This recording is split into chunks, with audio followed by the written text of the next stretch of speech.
Hi everybody. It's been a while since I made a video about anything, but I realized today that I have a pretty strong feeling about this whole Jesse Williams speech. Like a lot of people, I don't watch Grey's Anatomy, so I don't really know who Jesse Williams was. He's a very attractive guy, pretty, the blue eyes, and he is, he's mulatto, though, so he's mixed, and he's giving a speech on BET Awards, and he decides to go in on how he really feels about racial injustice and police brutality for the most part. Police brutality against black people, which everybody knows exists. Like, let's just be real. White people know, black people know, cops know, judges know, everybody knows that it's real. It's not an urban legend. It's definitely very real. There is profiling. They've made laws about the profiling. So clearly it exists. Okay. So, but because this beautiful, he's gorgeous. He gets up there and he just, because a piece of light-skinned eye candy, I don't even like light skin. I like them chocolate. I like them like my brush here myself. I like them chocolate. But he's a beautiful man. And he happens to have these blue eyes. Because black men are already just kind of defensive about light-skinned guys. We grew up like this. We say stuff like light skin is in or light skin is out. Like we are so racist against our own people. They really, honestly, if the white people were really paying attention, they wouldn't even feel the need to even fuck with us because we tough enough on each other. Like, for real. We are tough enough on each other. Like me, as a light-skinned girl. When I was growing up, I walk in a room and I would always hear this one statement. And I wasn't even a girly girl. I wasn't pretty or makeup-y or nothing. I just was, hair was always a mess. But just because I was light-skinned, I would hear this. You think you cute. What's funny is that I didn't think I was cute. I thought my girlfriend Moochie over here, sorry, I ain't gonna say her name, but Moochie was cute because she was chocolate. Because I was raised to think that chocolate was better. So y'all thinking that we feeling special because we don't blend in with white people. They see us as exactly what we are. Black. I don't care if we got hazel eyes, green eyes, light skin, what we call, as black people, what we call good hair. They see it as nigga hair. They still see it. Say what you like.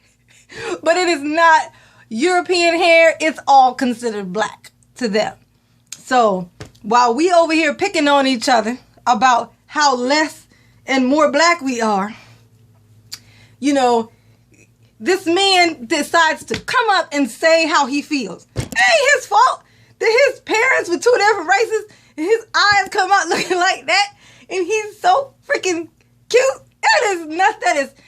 The thing is who he is. He had an opinion. He had a platform. And instead of talking about, I like to thank God for this, when it's really these people in this room who made him be up there. He's not up there giving this speech, the typical speech like everybody else. He decided to use his moments. He used those moments. Those awards only come, the BET Awards. He chose to use that platform to help his people. These people. And you know what these people did when he got off the stage? Made comments about his eyes and how he had the right to come up there and say all of that. And the only reason they were really mad, and let's be real, because if Samuel L. Jackson got up there and did it, they'd have been like, yeah, that's right. But because he got up there and did it, what's supposed to happen? Like Martin Luther King, right? In the times when, like, we feel like we're so free and we just, they did all those marches and all of that stuff so that we could have the rights that we have and the freedoms and segregate, like we're integrated. The schools are integrated. Our kids are in the school with the Asian people and the white people and And it's a beautiful thing. He had a dream. And it happened. But did it? Did it really? There is still work to be done. And while everybody else is in there tap dancing for their paycheck on TV, every once in a while you get somebody whose heart meant more to them than their wallet. That's what happened. Jesse got up there. It just happened to happen in a green-eyed, beautiful, high yellow structure. You know? We're supposed to stand behind him and go, charge. But no, we go, look at him up there. We did the work for the white people. We did the work for them. Now they're like, oh, we ain't even got to say nothing. They picking them apart themselves. They're already, bringing down the validity of what he's saying, even though it's all fact. Everything he's saying is fact. So, I mean, this is why you wonder why we ain't moving no more, because every time somebody stands up, apparently for us, it's the wrong color. It's the wrong person.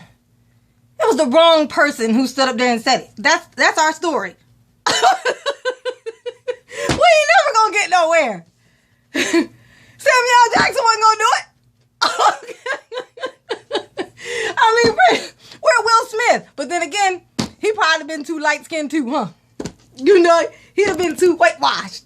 We'd have been like, nah, he worked with too many white people. They don't count neither. It matters who says it. If a white man stood up there and pointed it out, would that have been better? Would that have made us want to focus on the problem and actually become more active about doing something about it?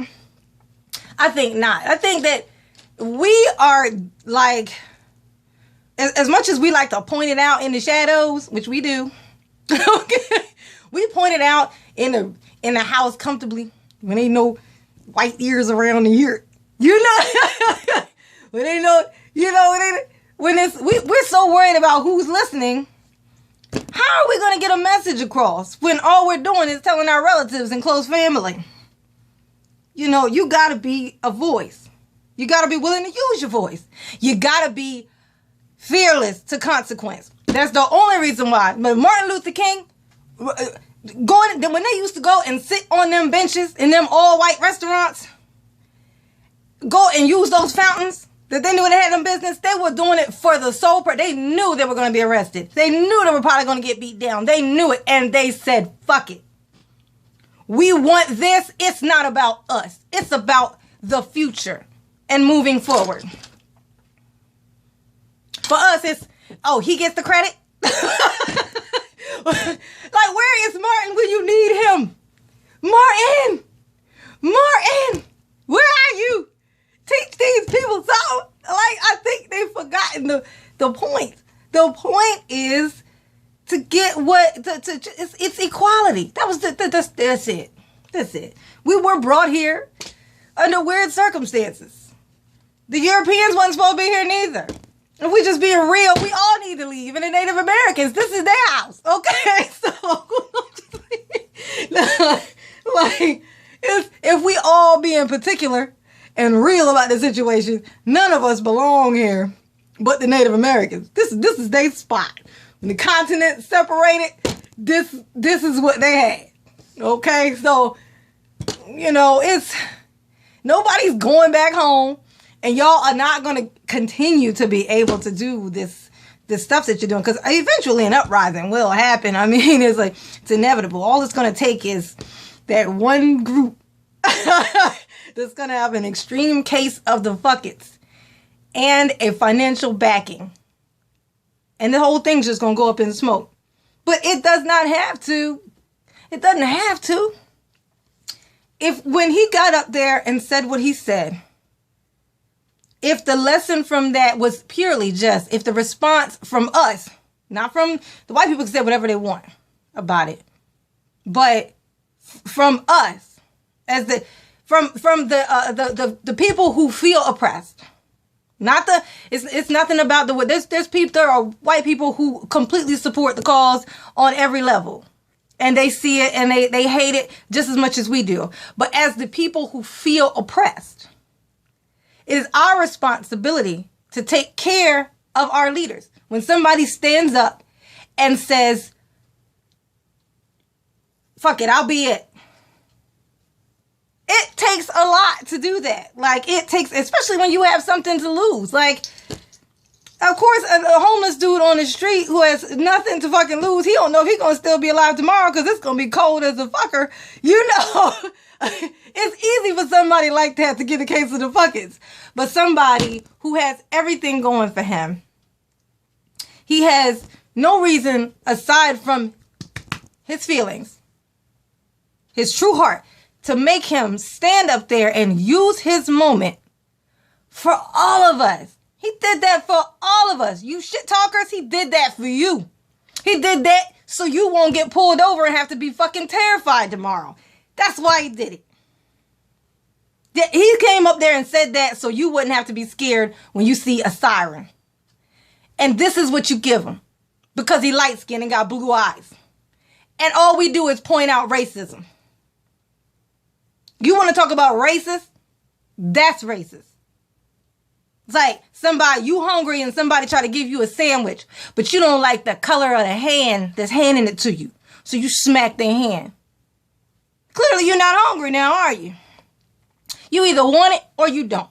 If you want to keep being scared, then keep talking shit about the guy who's brave enough to stand up for you.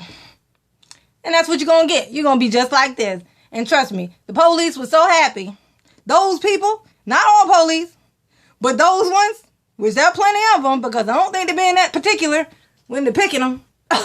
These days, I think it's just, you want to be a cop? Okay, here. Can you jump over that wall? All right, here you go. Take this. Here's a rundown of the laws, rules, and rights. Now go out there and make the world better. And then, of course, you know, but that's my opinion about that. But that actually led me to another thought that I'm going to make I have an opinion about firemen and policemen in contrast. And like the type of person it takes to, say, be a fireman and type of person it takes to be a police officer. And why people take certain jobs, predators take certain jobs. But I'm going to make a video about that next.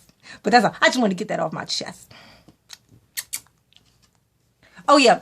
Thanks, Jesse Williams.